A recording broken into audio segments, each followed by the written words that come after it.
Bonjour à tous. Merci beaucoup. Cela me permet me donne l'occasion de vous parler d'une observation qu'on a faite durant cette période Covid qui a capté notre attention, celle d'une encéphalopathie en lien avec le SARS-CoV-2, donc SARS-CoV-2 Related Encephalopathie pour le SACRE, et avec la question suivante: est-ce l'expression neurologique d'une atteinte systémique du virus ? Comme vous le savez, d'un point de vue général, de plus en plus de preuves montrent que le nouveau coronavirus atteint non seulement le système respiratoire, mais implique également plusieurs organes, dont le système nerveux central et périphérique. Sur le plan neurologique, plusieurs mécanismes physiopathologiques sont en émergence, avec les manifestations systémiques et notamment inflammatoires responsables d'encéphalopathie. C'est le sujet du jour. Il y a également l'invasion directe du virus dans le système nerveux central, qui semble être une complication beaucoup plus rare, avec quelques case reports de méningite et méningo-encéphalite virale. Une invasion au niveau périphérique, avec par exemple l'anosmie qui a été largement décrite, et une atteinte post-infectieuse immune-médiée, avec notamment les syndromes de Guillain-Barré et 5 Guillain-Barré qui ont été décrits au HUG. Aujourd'hui, on va s'intéresser principalement aux encéphalopathies secondaires à l'infection SARS-CoV-2. Et les premiers cas d'encéphalopathie ont été rapportés aux soins intensifs. C'est un sujet que le professeur Pugin a déjà abordé la semaine dernière, avec 5 patients dans les suites d'un passage aux soins intensifs qui présentaient un retard de réveil plusieurs jours après la levée de la sédation. Chez ces patients, une cause métabolique médicamenteuse a été recherchée et n'a pas été retrouvée, et aucun signe d'infection n'a été retrouvé également dans le système nerveux central, avec des ponctions lombaires qui ont été réalisées, qui ne retrouvaient pas de leucorachie et une RT-PCR négative.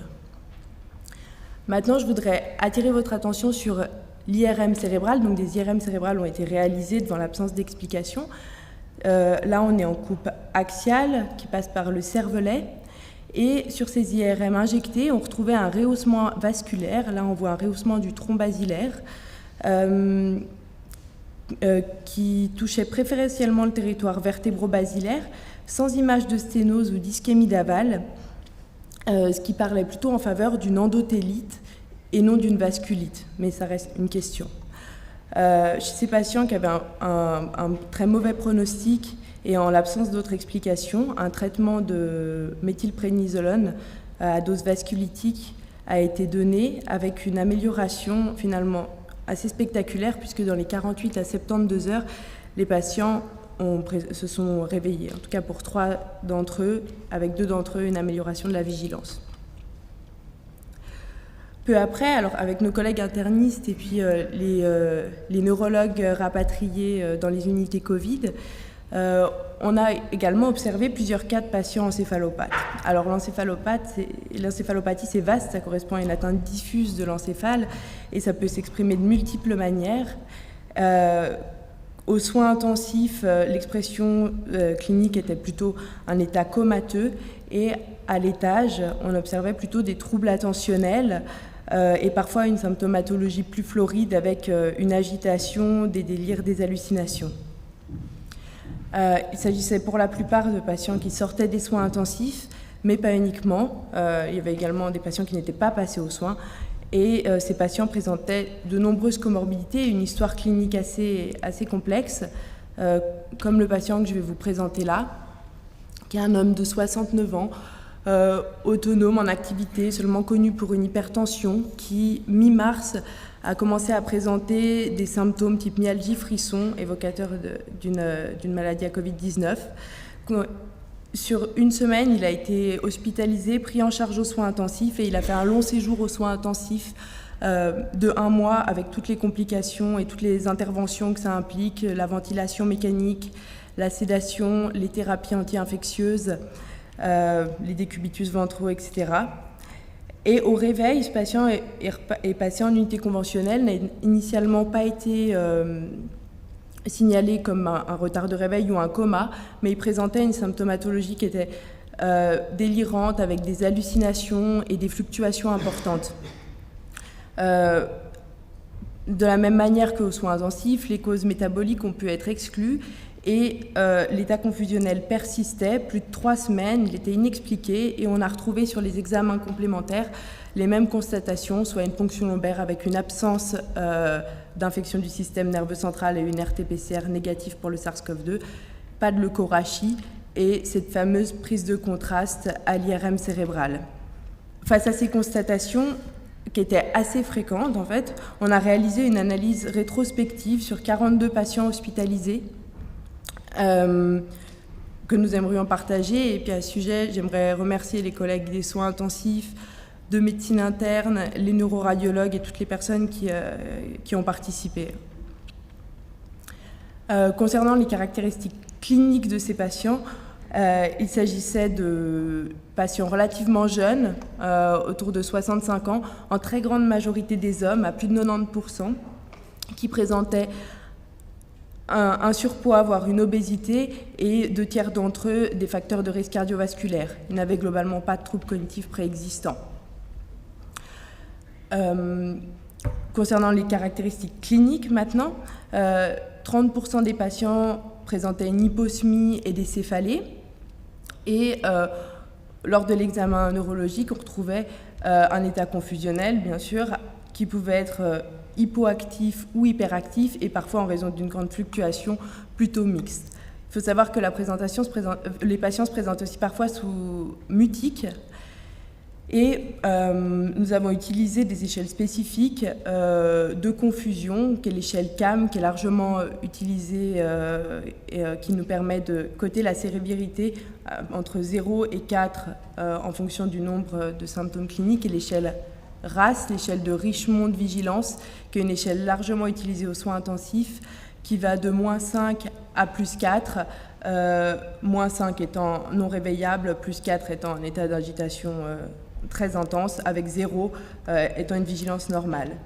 Ces patients présentaient assez peu de signes neurologiques focaux et des signes d'irritation pyramidale assez fréquemment, 43%, qui avaient déjà été décrits par les Strasbourgeois lors de l'étude du New England, dans leur étude New England. Concernant les examens complémentaires, 36 patients ont eu une IRM cérébrale et 17% ont eu une ponction lombaire. Sur les IRM cérébrales étaient anormales, et on a retrouvé chez près de 80% des patients une prise de contraste des vaisseaux telle que je vous l'ai décrit précédemment. Il faut savoir que ces IRM ont été relus par 2 neuroradiologues indépendamment, et on a pris les 80% quand les 2 neuroradiologues étaient d'accord. Seulement 16,7% avaient présenté des AVC qui en général n'expliquaient pas la symptomatologie. Et la ponction lombaire, par contre, est intéressante parce qu'on retrouve assez peu de cellules, en fait, pas de cellules, 1,4, donc c'est dans la norme, et on retrouve une augmentation de l'albumine dans le LCR par rapport au taux d'albumine dans le sang. Donc la norme, c'est inférieur à 8, et là, on avait une moyenne à 11,1, donc une élévation significative chez 64% des patients. C'est intéressant parce que c'est un signe, c'est un marqueur de rupture de la barrière hémato-encéphalique. Par ailleurs, autre point important, la RT-PCR pour le SARS-CoV-2 positif est revenue négative chez tous ces patients, et on a également fait une recherche de synthèse intratécale d'immunoglobulines, notamment dirigée contre le SARS-CoV-2, qui est également revenue négative à chaque fois. Enfin, nous voulons aborder les hypothèses physiopathologiques afin d'expliquer cette encéphalopathie. Comme évoqué au début de la présentation, les hypothèses physiologiques d'atteinte du système nerveux central se discutent entre une entrée du virus SARS-CoV-2 via les nerfs olfactifs, une atteinte directe de l'encéphale via la présence de récepteurs ACE2 au niveau du cerveau, et enfin une atteinte indirecte via la tempête cytokinique, qui ferait une atteinte potentiellement aussi diffuse. Concernant les cas qu'on a observés, on n'a pas d'argument clinique, notamment pas de syndrome méningé ou paraclinique avec l'absence de détection du virus dans le LCR, pour penser à une explication via une invasion virale.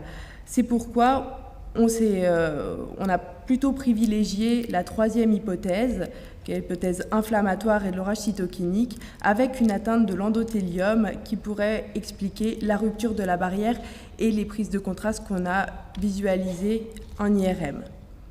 Si on fait une analogie avec ce qui a été décrit pour d'autres organes, l'endothélium capillaire peut être endommagé par le virus via plusieurs biais. D'abord par le virus, par une entrée du virus dans l'endothélium capillaire via les récepteurs ACE2, et chez les patients sévères, via l'orage cytokinique avec une altération de la barrière capillaire, une fuite capillaire qui pourrait entraîner une rupture de la barrière hémato-encéphalique. Ceci expliquerait assez bien l'atteinte diffuse qui se traduit par une encéphalopathie, mais évidemment, tout cela reste encore au stade d'hypothèse et n'a pas encore été démontré, principalement au niveau cérébral. En conclusion, j'espère vous avoir convaincu que l'encéphalopathie en lien avec le SARS-CoV-2 est une complication fréquente qui est très probablement sous-estimée et potentiellement traitable chez les patients sévères sans amélioration, dont l'évolution spontanée ne montre pas d'amélioration. L'hypothèse physiopathologique que nous privilégions serait une origine inflammatoire avec l'orage cytokinique associé à une dysfonction de la barrière hémato-encéphalique. Et enfin, il reste encore beaucoup d'inconnus et notamment les conséquences neuropsychologiques à long terme.